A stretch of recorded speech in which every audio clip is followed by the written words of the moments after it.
అందరికీ నమస్కారం. రీసెంట్గా ఎలన్ మస్క్ నిఖిల్ కామత్ యొక్క వీడియో పాడ్కాస్ట్ అనేది వైరల్ అవుతుంది. అందులో చాలా ఇంట్రెస్టింగ్ ఫ్యాక్టర్స్ ఉన్నాయి, చాలా ఇంట్రెస్టింగ్ విషయాలు ఉన్నాయి, మనకు ఊహకందని విషయాలు ఉన్నాయి. వాటి గురించి డిస్కస్ చేసే ప్రయత్నం చేద్దాం. అయితే ఎలన్ మస్క్ మనలో చాలామందికి ఇన్స్పిరేషన్. తక్కువ టైం లోపల ఒక గొప్ప విజయం, గొప్ప పనిని చేయాలి, గొప్ప ఆవిష్కరణ చేయాలి అంటే ఎలన్ మస్క్ని మనం ఆదర్శంగా తీసుకోవచ్చు. ఎలన్ మస్క్ చెప్పే విషయం ఏంటి అంటే వారానికి 80 నుంచి 100 గంటలు పనిచేస్తాం. అంటే డైలీ 14 గంటలు పడుతుండొచ్చు, వారానికి డైలీ 14 అవర్స్ వర్క్ చేయగలను. ఇలా చేస్తే ఒక ఇయర్లో చేయాల్సిన పనిని 4 మంత్స్లోనే కంప్లీట్ చేయొచ్చు అన్నది ఎలన్ మస్క్ యొక్క ప్రిన్సిపల్. ఇది చాలామందికి ఇన్స్పిరేషన్.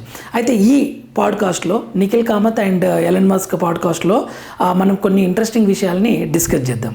ఎలన్ మస్క్ ఏమంటాడు అంటే ఇంకొక 20 ఇయర్స్ తర్వాత మనం పని చేయాల్సిన అవసరం లేదు, అంత టెక్నాలజీ వస్తుందని చెప్తున్నాడు ఎలన్ మస్క్. ఆర్టిఫిషియల్ ఇంటెలిజెన్స్ అనేది అంత మేజర్ రోల్ ప్లే చేస్తుందని చెప్తున్నాడు. అయితే ఎలన్ మస్క్ బాగా నమ్మే పాయింట్ ఏంటి అంటే ఒకటి కలెక్టివ్ కాన్షియస్నెస్ అంటే ఏంటి అంటే ఒక పర్సన్ చేయాల్సిన పని ఒక 10 మంది కలిసి చేస్తే చాలా ఫాస్ట్గా కంప్లీట్ అవుతుంది, చాలా పర్ఫెక్ట్గా కంప్లీట్ అవుతుంది, ఒక గొప్ప ఆవిష్కరణ అనేది వస్తుంది అని చెప్తాడు. ఎక్కువ మంది ఉన్నారనుకోండి, ఇప్పుడు ఒకరు బిల్డింగ్ కట్టాలి అనుకుంటే చాలా సంవత్సరాలు చాలా టైం పడుతుంది. అదే ఒక 100 మంది కలిసి బిల్డింగ్ని కన్స్ట్రక్ట్ చేస్తే చాలా త్వరగా అయిపోతుంది, పర్ఫెక్ట్గా అయిపోతుంది. ఎందుకంటే ఎక్కడ మిస్టేక్ జరిగినా ఎవరో ఒకరు ఐడెంటిఫై చేస్తారు. ఎలన్ మస్క్ బాగా నమ్మే సిద్ధాంతం ఇది, కలెక్టివ్ కాన్షియస్నెస్.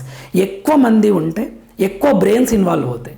ఎక్కువ బ్రెయిన్స్ ఇన్వాల్వ్ అయితే ఆటోమేటిక్గా ఎక్కువ క్వశ్చన్స్, ఎక్కువ ఆన్సర్స్, తర్వాత పర్ఫెక్షన్ అనేది కూడా ఆ రకంగా వస్తుందని బాగా నమ్ముతాడు. అయితే ఎలన్ మస్క్ విషయంలో ఇది జరిగింది కూడా. ఎలన్ మస్క్కి రాకెట్ సైన్స్ మీద అంత అవగాహన లేదు స్టార్టింగ్లో, తర్వాత తన సబ్జెక్ట్ పెంచుకున్నాడు. కానీ వితౌట్ ఏం అంత స్ట్రాంగ్ కమాండ్ లేదు రాకెట్ సైన్స్ మీద. కానీ ఎలన్ మస్క్ టీం చాలా స్ట్రాంగ్, ఎక్స్పర్ట్స్ని గొప్ప నిపుణులని పెట్టుకొని ఆ రాకెట్ దాని మీద గొప్ప విజయం సాధించాడు. అందుకే మేబీ ఎలన్ మస్క్ ఎక్కువ యూజ్ చేశాడు ఇది కలెక్టివ్ కాన్షియస్నెస్ అనేది. అయితే ఎలన్ మస్క్ని నిఖిల్ కామత్ కొన్ని క్వశ్చన్స్ కూడా అడిగాడు.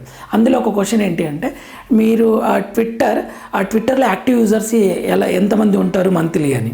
అప్పుడు ఎలన్ మస్క్ ఇచ్చిన ఆన్సర్ ఏంటి అంటే 60 కోట్లు ఉంటారు యావరేజ్గా. ఒకవేళ ఏదైనా పెద్ద మంచి ఇష్యూ జరిగినప్పుడు, పెద్ద బ్రేకింగ్ న్యూస్ అటువంటి ఏదైనా ఇష్యూ జరిగినప్పుడు అది 1 బిలియన్ వరకు కూడా వెళ్ళొచ్చు, 100 crores వరకు కూడా వెళ్ళొచ్చు అని చెప్పాడు. ఇది ఒక పాయింట్. అయితే ఎలన్ మస్క్ ఇంకొక పాయింట్ చెప్పాడు. ఏంటి అంటే డ్రైవర్లెస్ కార్ అనేది కామన్ అవుతుంది ఫ్యూచర్ లోపల. ప్రజెంట్గా కొన్ని కంట్రీస్లో, కొన్ని సిటీస్లో మాత్రమే అది డ్రైవర్లెస్ కార్ అనేది నడుస్తుంది. బట్ ఫ్యూచర్లో అది మోస్ట్ కామన్ అవుతుంది అని చెప్తున్నాడు. టెస్లా అతని డ్రైవర్లెస్ కారే ఉంది కదా, అది ఫ్యూచర్లో చాలా కామన్ అవుతుంది అని చెప్తున్నాడు. ఇంకొక పాయింట్ ఏంటి అంటే ఫ్యూచర్లో పని మనుషుల ప్లేస్లో కంప్లీట్గా రోబోస్ వస్తున్నాయి అని చెప్తున్నాడు అనమాట. ఇదొక పాయింట్. నెక్స్ట్ ఇంకొక పాయింట్ ఏం చెప్తున్నాడు అని అంటే స్టార్లింక్ ఇంటర్నెట్. స్టార్లింక్ అనేది ఎలన్ మస్క్ యొక్క ఇంటర్నెట్. మారుమూల పల్లెటూర్లకు కూడా ఎక్కడికైనా సరే నేను ఇంటర్నెట్ ప్రొవైడ్ చేయగలను అని చెప్తున్నాడు అనమాట. ప్రజెంట్గా అంటే ఫ్యూచర్లో ప్రజెంట్గా ఉంది, కొన్ని ప్లేసెస్లో ఇంటర్నెట్ లేదు అవైలబుల్గా. ఇప్పుడు స్టార్లింక్ ద్వారా నేను ఎక్కడికైనా ఇంటర్నెట్ ప్రొవైడ్ చేయగలిగితే ఫ్యూచర్లో ప్రతి మారుమూల గ్రామానికి కూడా ఇంటర్నెట్ అనేది వస్తుంది అని చెప్తున్నాడు అనమాట. దీనివల్ల చాలా డ్రాస్టిక్ చేంజెస్ జరగబోతాయి. ఎందుకంటే ఇప్పుడు ఎక్కడన్నా విపత్తు జరిగింది అనుకోండి, అప్పుడు మనం ఏం వింటాం, అక్కడ కరెంటు ఎలక్ట్రిసిటీ సేవలు రద్దు, ఆ ఎలక్ట్రిసిటీ సేవలు బంద్ అయ్యాయి, ఇంటర్నెట్ సేవలు నడుస్తలేవు అని అంటాం. ఏదైనా గొప్ప తుఫాన్ కానీ, తర్వాత ఏదైనా భూకంపం కానీ ఏదైనా వచ్చినప్పుడు. కానీ ఇప్పుడు ఎలన్ మస్క్ చెప్పేది ఫ్యూచర్లో ఎలా ఉంటుంది అంటే స్టార్లింక్ ద్వారా ఏ సిచ్యువేషన్లో అయినా సరే ఇంటర్నెట్ అనేది మారుమూల గ్రామాలకు కూడా ఇంటర్నెట్ వచ్చేలా చేయొచ్చు అని చెప్తున్నాడు. ఇది కూడా మనకు ఊహకందండి. యాక్చువల్గా స్టార్టింగ్లో మనకు ఆ ఇంటర్నెట్ అనేది మనం ఇమాజిన్ కూడా చేయలేదు. అలాంటిది ఇప్పుడు ప్రజెంట్గా జియో అని చాలా డ్రాస్టిక్ చేంజెస్ అయ్యాయి. ఇప్పుడు ఆర్టిఫిషియల్ ఇంటెలిజెన్స్ యుగంలో ఖచ్చితంగా ఇది పాసిబుల్ అవుతుంది. రెండోది ఏంటి అంటే 15-20 ఇయర్స్ తర్వాత నో జాబ్స్ నో మనీ అని చెప్పాడు. ఇది మనకు ఊహకందని విషయం. No jobs no money. Job money డబ్బులు లేకుండా పాసిబుల్ కాదు కదా అని మనందరికీ చాలా డౌట్ వస్తుంది. కానీ ఇక్కడ ఒక ఎక్స్ప్లెనేషన్ నాకు చాలా బాగా నచ్చింది. అది ఏంటి అంటే ఎనర్జీ సోర్సెస్. ఇప్పుడు ప్రస్తుతం మనకు డబ్బు ఎందుకు అవసరం? మనకి ఇంట్లో కరెంట్ కావాలి, ఓకే, కూరగాయలు కావాలి, ఓకే, ఇదంతా కరెంట్ కావాలంటే ఎలక్ట్రిసిటీ బిల్, కూరగాయలు కావాలంటే దానికి మనీ అవసరం అవుతుంది. మనం తినాలి అన్న డబ్బులు కావాలి. మనకు వాషింగ్ మిషన్, ఓకే, లేదంటే ఎక్కడికైనా వెళ్ళాలన్నా, తర్వాత బైక్, కార్, ట్రాన్స్పోర్ట్, ఓకే, ఈ గూడ్స్ అండ్ సర్వీసెస్ మనకు కావాలి. అవి మనం సమకూర్చుకోవాలంటే మనం ఖచ్చితంగా డబ్బు కావాలి. అందుకని మనం జాబ్ చేస్తున్నాం కదా. ఎలన్ మస్క్ ఏమంటాడంటే కంప్లీట్ ఆర్టిఫిషియల్ ఇంటెలిజెన్స్ వస్తుంది. అలా వచ్చినప్పుడు ఏమవుతుంది అంటే మనకు కావాల్సిన డైలీ లైఫ్ అవసరాలన్నీ ఆర్టిఫిషియల్ ఇంటెలిజెన్స్ ఫుల్ఫిల్ చేస్తుంది అంటాడు.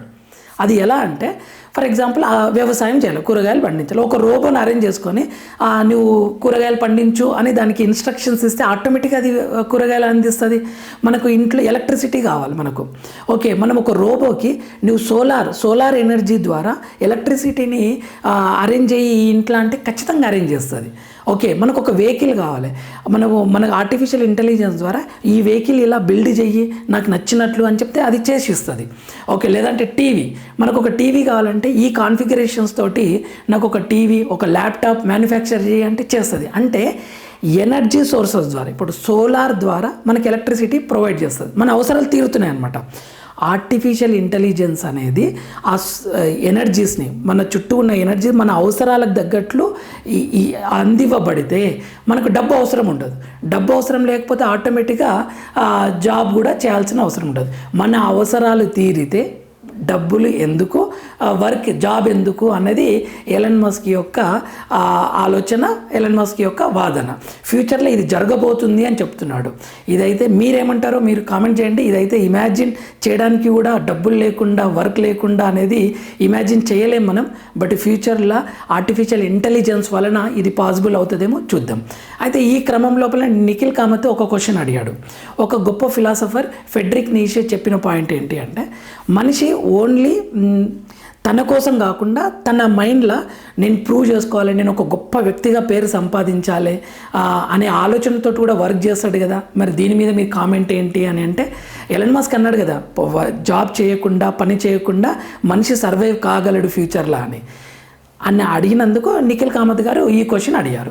అప్పుడు ఎలన్ మస్క్ ఏం చెప్తాడు అంటే ఎస్, మనిషి లోపల ఒక గొప్ప ఆలోచన, గొప్ప తాపత్రయం, నన్ను నేను ప్రూవ్ చేసుకోవాలంటే అది ఒక హాబీ లాగా, ఒక ఎంజాయ్మెంట్ లాగా చేస్తాడు.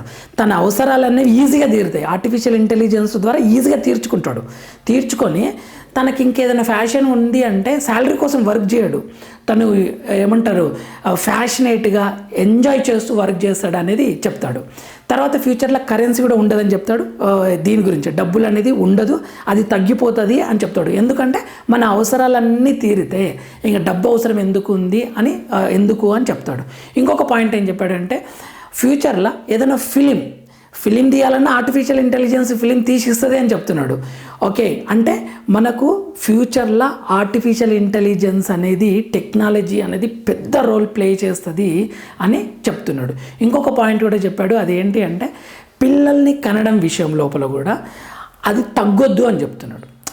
ఎలన్ మస్క్ ప్రిన్సిపల్ ఏంటి అంటే ఎక్కువ పీపుల్ ఉంటే ఎక్కువ బ్రెయిన్స్, ఎక్కువ వర్క్, గొప్ప డెవలప్మెంట్, గొప్ప ఆవిష్కరణ అని చెప్తాడు కదా. సో పిల్లల్ని కనేది మాత్రం అది మనుషులు చేయాల్సిందే, చేస్తారు, అది తగ్గించకుండా ఉంటే బాగుంటుంది అని చెప్పాడు. ఇలా చాలా విషయాలు మాట్లాడాడు. ఓకే, ఒక్కసారి మీకు ఇంకా డీటెయిల్డ్ కావాలంటే ఒకసారి ఆ పాడ్కాస్ట్ చూడండి. ఈ విషయాలపైన మీ అభిప్రాయాలను కూడా కామెంట్ చేయండి. Thank you for watching. Welcome to Harish Reddy talks. Me feedback కావాలి, మీ ఫీడ్బ్యాక్ ఇవ్వండి. అండ్ మన ఈ వీడియోని లైక్ చేయండి. మీ లైక్ అనేది ఈ వీడియోకి చాలా హెల్ప్ అవుతుంది. Thank you for watching. Next వీడియోలో మనం మళ్ళీ కలుద్దాం.